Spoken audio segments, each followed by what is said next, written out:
Hello friends, in this video I am going to show you how you can remove unwanted sounds like camera click and boot sound, phone startup sound, phone end time and unlock sound and etc. which we cannot remove.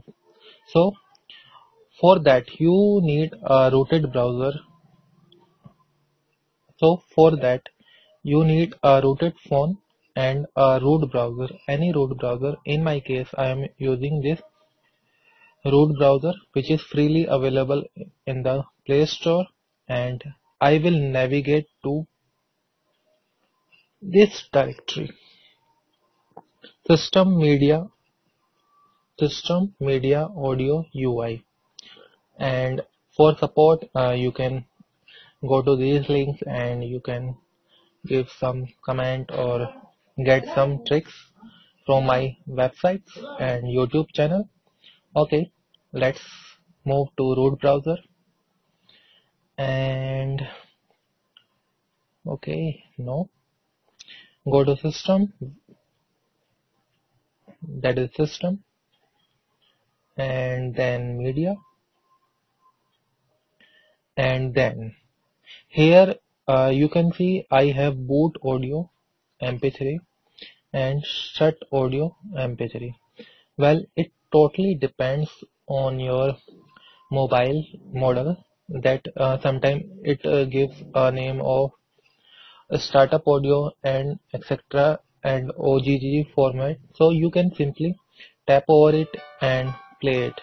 Maybe you cannot hear the sound in the recording, but I can recognize it that it is my startup audio and it is my shutdown audio.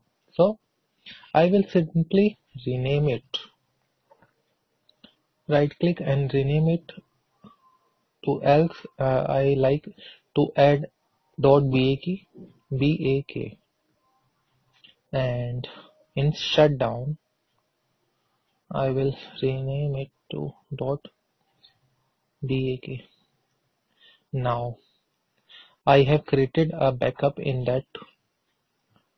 In the same folder you can create a backup in your memory card too, just copy paste it, and even you can play other sounds.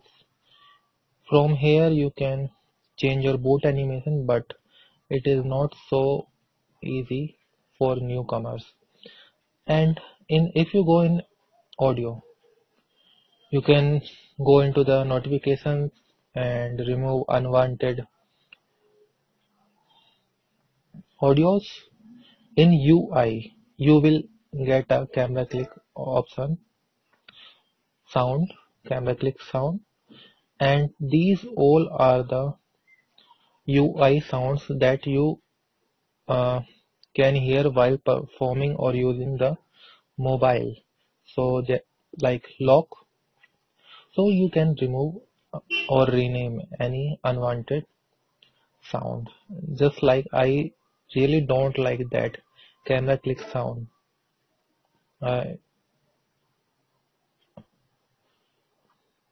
this one I really don't like, so I will rename it. And when you want, if you think that you will need it again, so just go into the same folder and remove this .bak. It could be anything, it's just like a backup name, so that I can search from here, and I will type bak and it will show all the files which I have modified. You can see from here, if I do the search, it will give me all the files that I have modified, so I can easily switch to them. And make sure you do not remove any other things, any of other important things. So this is it, and you can subscribe my channel for more Android tweaks, and in the upcoming uploads I will show you how you can make your boot animation and how you can improve the startup time with the help of modified boot animation. So this is it. Thanks for watching my video, and please rate and subscribe if you like my work. Have a good day.